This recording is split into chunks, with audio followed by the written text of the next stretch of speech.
Assalamualaikum warahmatullahi wabarakatuh. Surga adalah tempat yang Allah persiapkan bagi orang-orang yang bertakwa dan beramal soleh. Surga digambarkan sebagai tempat yang paling indah, yang di bawahnya mengalir sungai-sungai dan buah-buahan yang nikmatnya tiada tara.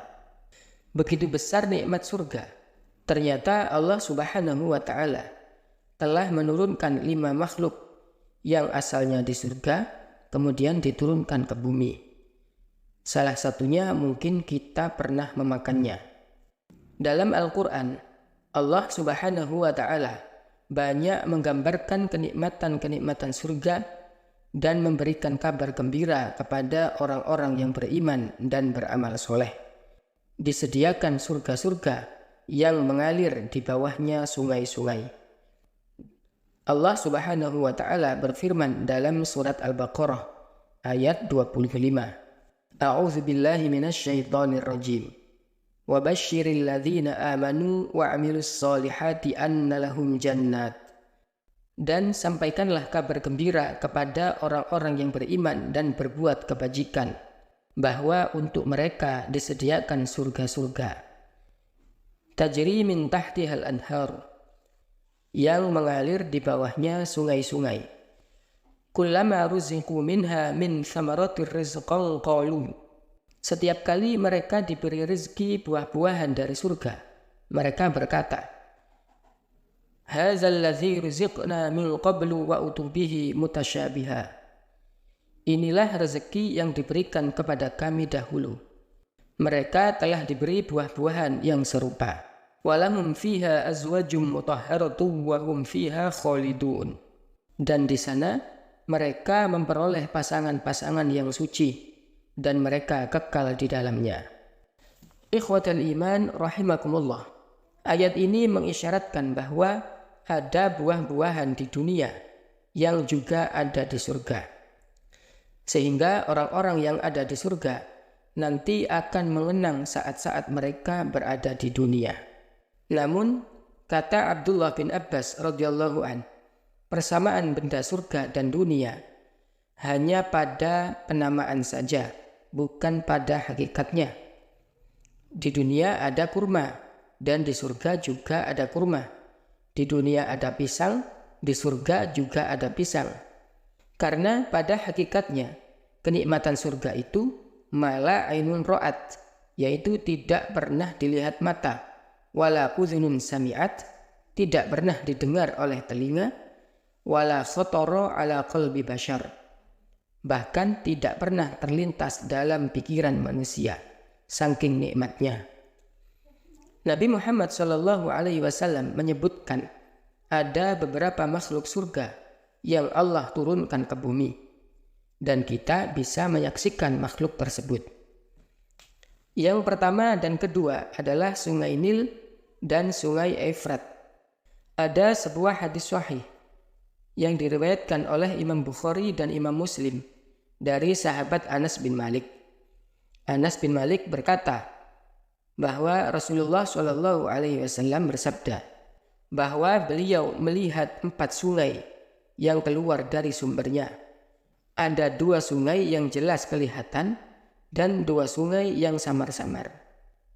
Lalu Rasulullah SAW bertanya, Wahai Jibril, sungai apakah ini? Jibril menjawab, 2 sungai yang samar-samar, itu adalah sungai surga. Sedangkan sungai yang jelas kelihatan adalah Sungai Nil dan Efrat. Ikhwatal iman rahimakumullah.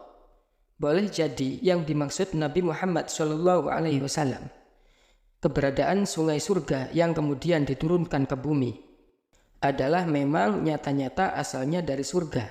Seperti juga manusia. Manusia dahulu pernah di surga, yaitu Nabi Adam dan Ibu Hawa.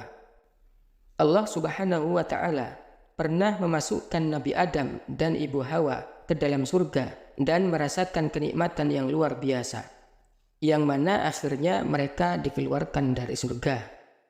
Al-Imam An-Nawawi mengatakan, Sungai Efrat dan Sungai Nil boleh jadi dulunya ada di surga, kemudian dialirkan ke dunia.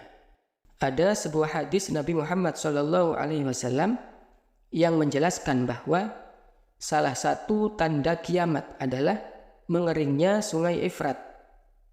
Kemudian muncul gunung emas. Banyak orang akan saling membunuh untuk memperebutkan gunung berlimpah batu mulia tersebut.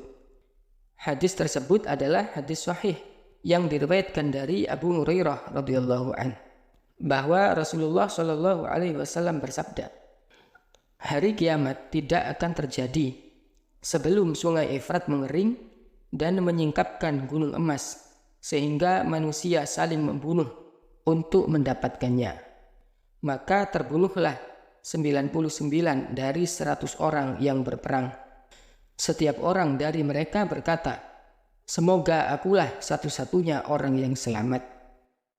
Selanjutnya, makhluk surga yang ada di dunia yang ketiga yaitu Maqam Ibrahim. Maqam Ibrahim artinya tempat berpijaknya kedua telapak kaki Nabi Ibrahim. Dan disebutkan dalam hadis bahwa sesungguhnya Hajar Aswad dan Maqam Ibrahim adalah mutiara-mutiara dari surga. Maqam Ibrahim membantu Nabi Ibrahim dalam proses perbaikan Baitullah atau Ka'bah dan mempunyai kelebihan bisa naik turun. Ketika Nabi Ibrahim alaihissalam perlu meletakkan batu-batuan dan tanah pada tempat yang tinggi dari Ka'bah, maka Nabi Ibrahim hanya cukup berdiri di atasnya. Lantas batu tersebut mengangkat Nabi Ibrahim ke atas. Dan setelah selesai, batu tersebut turun dengan sendirinya. Dalam batu tersebut menyisakan bekas telapak kaki Nabi Ibrahim alaihissalam. Batu ini dahulu memancarkan cahaya putih. Namun Allah Subhanahu wa Ta'ala memadamkan cahayanya, karena seandainya cahaya tersebut masih ada dan digabungkan dengan cahaya Hajar Aswad, maka keduanya akan menerangi seluruh bagian yang ada di antara ufuk timur dan barat. Maqam Ibrahim dulunya menyatu dengan Ka'bah. Di masa jahiliyah, ketika orang musyrik menyembah berhala yang berada di sekeliling Ka'bah, tidak ada satupun dari mereka yang menyembah Maqam Ibrahim. Tentu ada hikmah besar di sini. Andaikan di zaman jahiliyah orang-orang itu menyembah Maqam Ibrahim, maka orang-orang akan mengatakan bahwa Islam persis dengan zaman jahiliyah, yaitu menyembah batu. Karena dalam Islam, orang yang tawaf itu disunahkan untuk sholat di Maqam Ibrahim. Berikutnya yang keempat yaitu Hajar Aswad. Hajar Aswad adalah batu yang berasal dari surga. Yang pertama kali menemukannya adalah Nabi Ismail, dan yang meletakkannya adalah Nabi Ibrahim. Dalam sebuah riwayat, dahulu batu ini memiliki sinar yang sangat terang dan dapat menerangi seluruh jazirah Arab.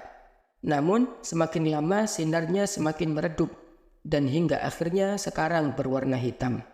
Batu ini memiliki aroma yang unik.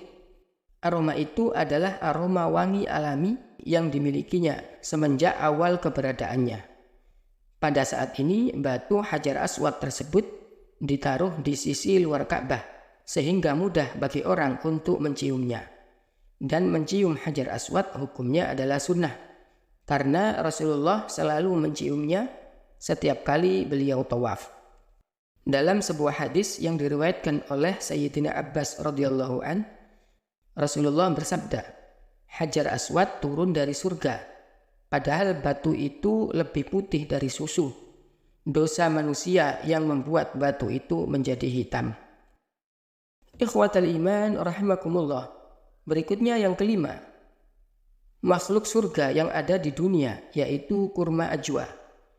Kurma ajwa adalah buah paling istimewa bagi umat Islam. Jenis kurma ini khasiatnya dijanjikan langsung oleh Rasulullah. Dalam hadis sahih Bukhari dan Muslim, diriwayatkan hadis dari sahabat Sa'ad bin Abi Waqqas. Rasulullah SAW bersabda, barang siapa yang mengkonsumsi 7 butir kurma ajwa pada pagi hari, maka pada hari itu dia tidak akan terkena racun maupun sihir. Rasulullah Shallallahu Alaihi Wasallam memang begitu menggemari kurma ini. Saking istimewanya, dalam hadis lain Rasulullah bersabda, kurma ajwa itu berasal dari surga. Ia adalah obat dari racun. Manfaat kurma ajwa juga diakui oleh kalangan ahli di zaman modern. Kurma ajwa tidak hanya penangkal racun, tapi juga diyakini sebagai nutrisi yang terbaik untuk ibu hamil dan menyusui. Ikhwatal iman rahimakumullah. Itulah makhluk Allah yang ada di surga yang diturunkan ke bumi. Wallahu a'lam bissawab.